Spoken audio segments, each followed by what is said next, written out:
বিভিন্ন রোগ থেকে, বড় বালা মুসিবত, অসুখ বিসুখ থেকে ভালো হওয়ার জন্য নিজের মুখ এবং মেয়েদের স্তনের দুধ পান করলে রোগ ভালো হয়। নাউজুবিল্লাহ। হয়তো আপনি অবাক হয়েছেন বক্তব্যটি শুনে। শেখ আহমদুল্লাহ সাহেব তখন বাউলদের সম্পর্কে তাদের যে আকীদা সেটি ফুটিয়ে তুলছিলেন। এরকম আরো অজানা তথ্য আপনি শুনলে আশ্চর্য হয়ে যাবেন।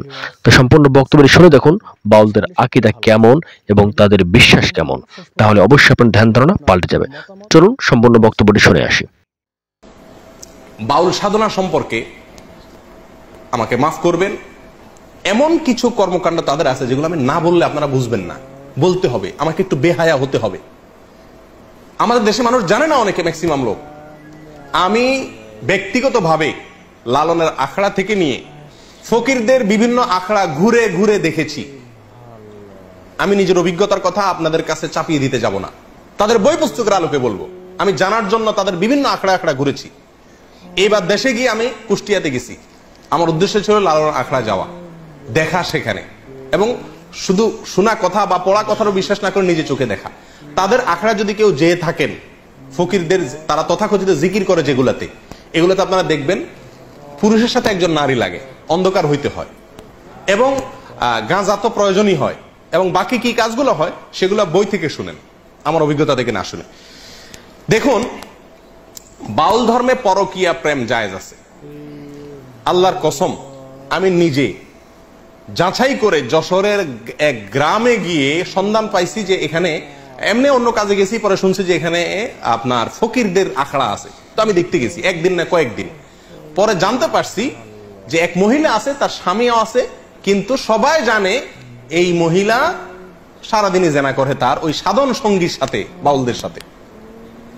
এবং কোন কোন মহিলার তো সংসার শেষ, আবার অনেক পুরুষও করে যারা বাউল।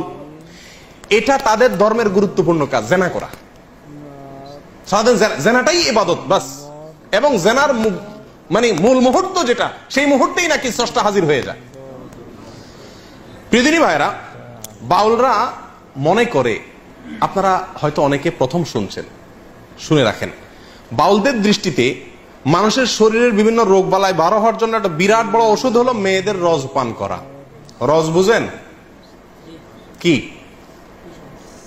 না, রজ বলতে দুইটা জিনিস। এক হলো কুমারী মেয়ের প্রথম মাসিকের রক্ত,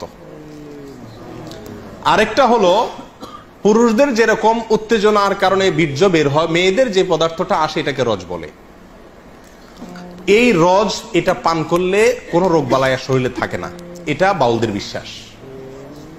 আরো শুনবেন, তারা বলে রোগ থেকে মুক্ত হওয়ার জন্য, বিভিন্ন রোগ থেকে, বড় বালা মুসিবত, অসুখ বিসুখ থেকে ভালো হওয়ার জন্য নিজের মুখ এবং মেয়েদের স্তনের দুধ পান করলে রোগ ভালো হয়।